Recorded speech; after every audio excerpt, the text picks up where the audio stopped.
Hello friends, welcome to another episode of Techie Tuesdays. I'm your host and coach S. Ravi Kumar. Techie Tuesdays is a weekly show where I answer to your tech and career related queries. So if you like my answers, then please subscribe to my channel and share this video with your friends, family and colleagues. Let's get started with today's questions.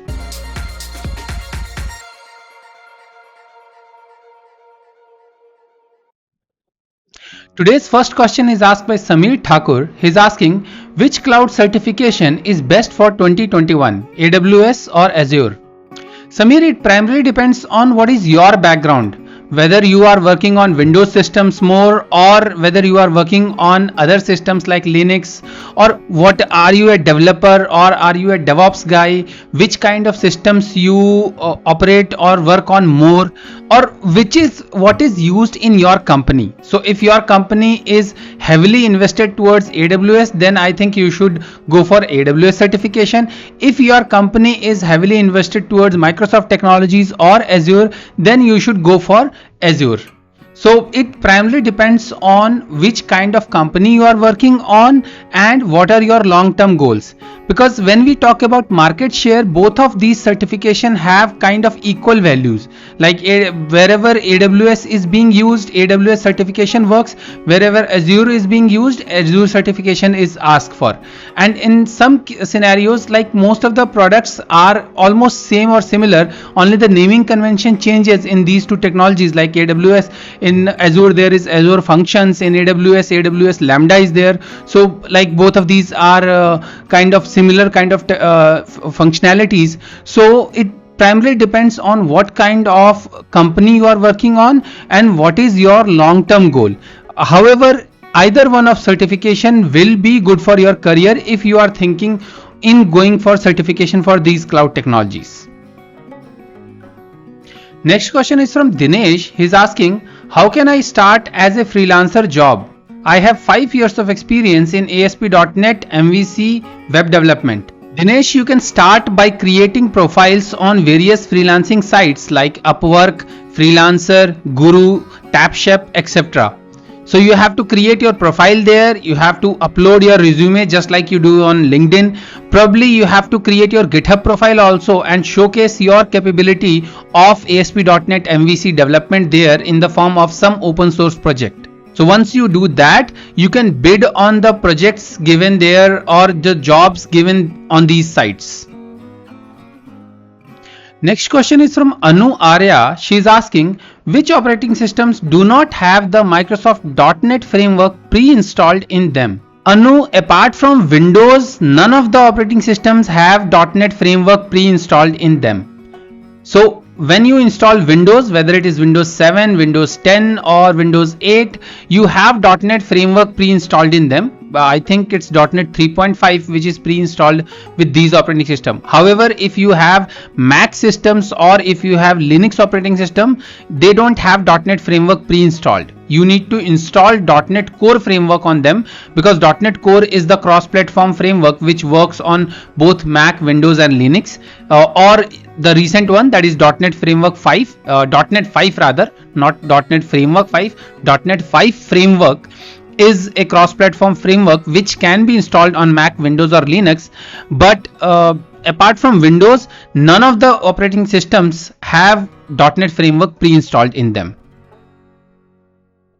Next question is from Varun Pant. He's asking, how do I grow further in the IT industry after 15 years of experience? I have not slowed down but cannot sit for long hours and have become much better in work and communication. Varun, you can't avoid sitting long hours in IT industry, especially if you are in coding or programming related job or delivery side.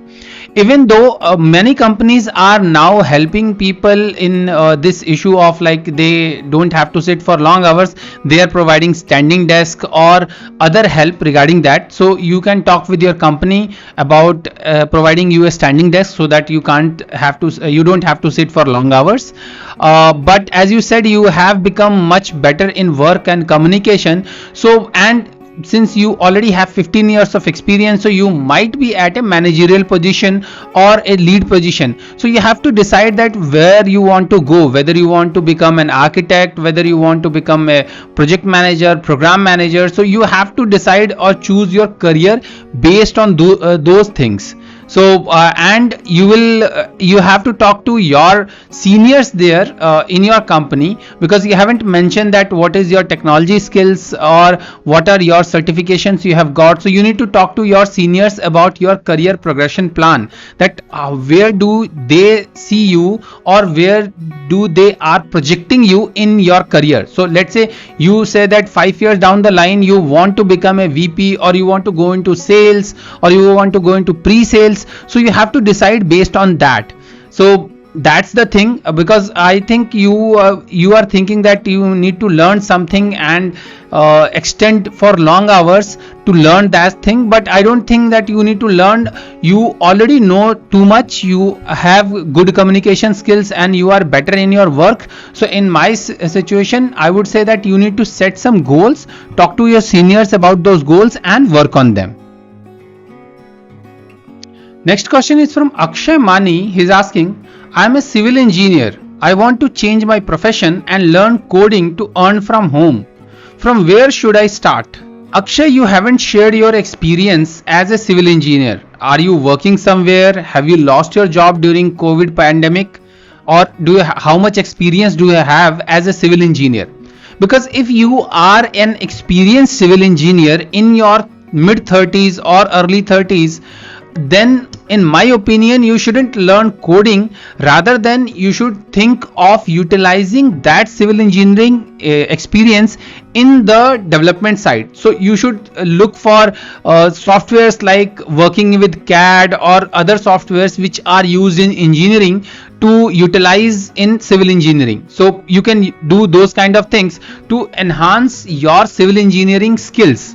So my suggestion would be to do that rather than learning coding and going into coding profession. If you are in your early 30s, or like if you have crossed 30s, then my suggestion would be strictly to stick to civil engineering and enhance your civil engineering skills mixed with development or coding skills. Not exactly coding skills, probably civil engineering tools skills. So you need to learn about those things. Okay, but if you are below 30s, like if you are in your early 20s, you have just completed civil engineering and now you are looking to move into IT, then I would suggest to go for a certification course in any programming language. My suggestion would be, of course, .NET, C#, or maybe you can learn Python also if you are interested in machine learning or those kind of things.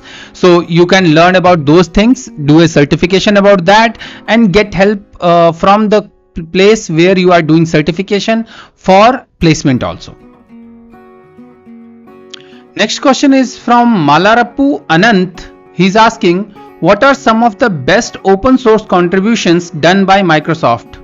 Malarapu, the best open source contributions done by Microsoft are done in recent years, like last 4-5 years I would say, in the form of open sourcing .NET Core framework, then releasing .NET 5 framework, which is again completely open source, then open sourcing Xamarin framework, which was like when they bought Xamarin in 2016, just after buying Xamarin, they open source all the source code of Xamarin framework and Xamarin Forms framework so that people can contribute. So now Microsoft is kind of open sourcing all of their technologies currently. So .NET 5 is open source, ML.NET is open source, .NET Core is open source. So I think right now best open source contribution would be, I think, .NET Core framework and .NET 5 framework, along with Xamarin framework, of course.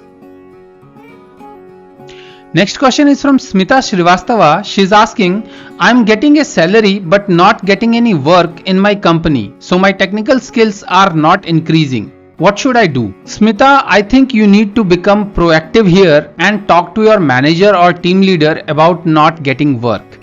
If you are not getting work, I think you should upskill yourself or utilize that time to upskill yourself.